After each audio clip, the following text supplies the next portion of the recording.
सिर्फ नाम का नहीं है। आज का सवाल पहचान, राजनीति और संविधान के बीच की टकरार का है और सवाल ये है कि क्या वजह है कि ममता बनर्जी एक बार फिर बंगाल के नाम को बदलने की मांग को लेकर केंद्र पर हमलावर है और क्यों उन्होंने नरेंद्र मोदी सरकार पर केरलम यानी कि केरला के मुद्दे को लेकर दोहरा रवैया अपनाने का आरोप लगाया।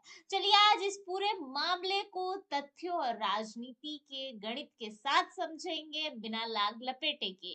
तो स्वागत है आपका खबर फर्स्ट पर। मैं हूं अभिलाषा। तो सबसे पहले हम बैकग्राउंड को समझेंगे। बता दें कि पश्चिम बंगाल का नाम बदलने की मांग नई नहीं है।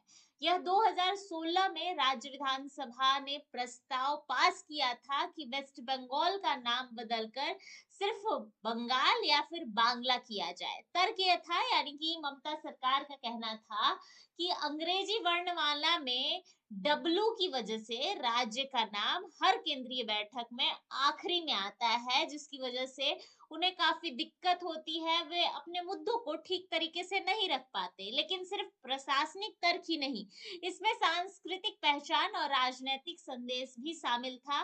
बावजूद इसके केंद्र सरकार ने ममता बनर्जी की बात नहीं मानी। अब आते हैं केरलम विवाद पर।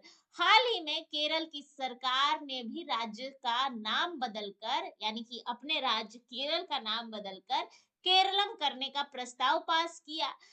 तो उनका प्रस्ताव पास हो गया। यहाँ ममता बनर्जी ने अब सवाल उठाया है कि क्या अगर केरला का नाम बदलकर केरलम करने का पर केंद्र गंभीरता दिखा सकता है, तो फिर वेस्ट बंगाल के मामले में देरी क्यों दिखा रहा है। ममता का आरोप साफ है कि राजनीतिक भेदभाव उनके साथ क्यों किया जा रहा है, नरेंद्र मोदी के द्वारा।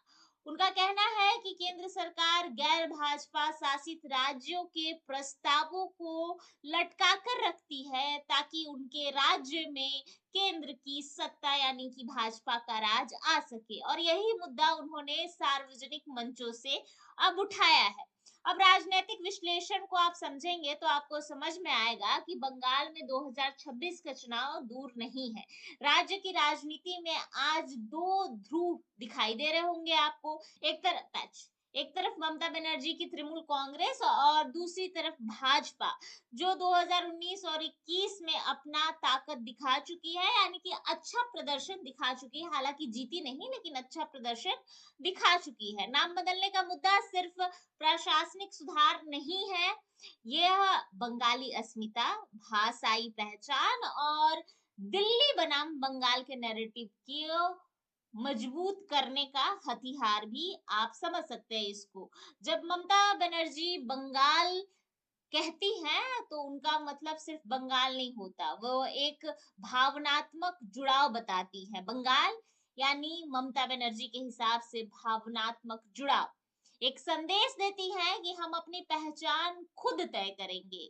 लेकिन दूसरी तरफ सवाल यह उठता है कि क्या नाम बदलने से विकास हो जाएगा? क्या नाम बदलने से बंगाल विकसित हो जाएगा?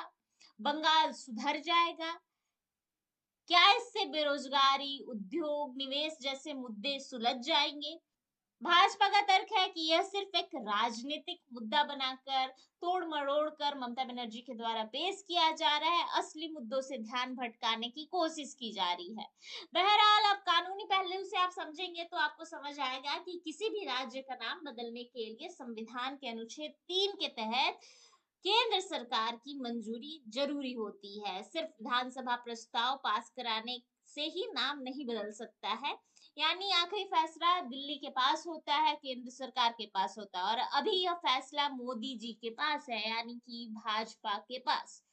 तो भाजपा ऐसे में, मोदी ऐसे में क्यों ममता बनर्जी के साथ ऐसा कर रहे हैं, इस पर ममता बनर्जी सवाल उठा रही है। लेकिन मौजूदा सरकार और टीएमसी के बीच इसको लेकर टकराव बढ़ती जा रही है, दिन ब दिन और बढ़ेगी, क्योंकि आने वाले दिनों में बंगाल चुनाव है और मौजूदा सरकार ममता बनर्जी के प्रस्ताव को खारिज कर चुकी है। तो क्या यह टकराव आगे और बढ़ेगा? तो हाँ, संभव है कि यह टकराव दिन ब दिन और दिन दूनी और रात चौगनी जो कहावत है ना, बढ़ती जाए, वो बढ़ती जाएगी, क्योंकि इससे दोनों राजनीतिक पार्टियों को काफी फायदा होगा, जनता के बीच एक अलग ही ध्रुवीकरण बनेगा।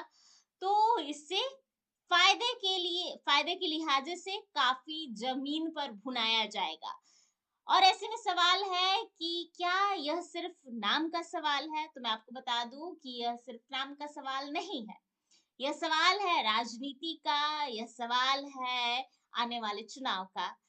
यह संघीय ढांचे का सवाल है, राज्य बनाम केंद्र की शक्ति और चुनावी रणनीति का भी सवाल है। ममता बनर्जी का संदेश साफ है, बंगाल अपनी पहचान के लिए खड़ा है, और वहीं केंद्र सरकार का संदेश भी साफ है कि प्रक्रिया और नियम पहले आते हैं।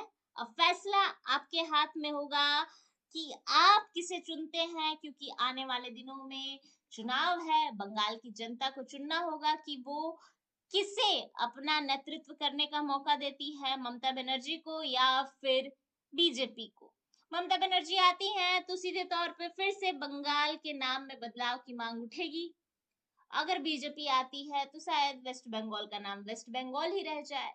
अब फैसला जनता के हाथ में है। यह एक पहचान की लड़ाई है या फिर चुनावी रणनीति? आप क्या सोचते हैं? कमेंट्स जरूर करिएगा। बहरहाल ऐसे ही तमाम खबरों के लिए बने रहे खबर फर्स्ट के साथ। चैनल को लाइक शेयर सब्सक्राइब करना बिल्कुल ना भूले। धन्यवाद।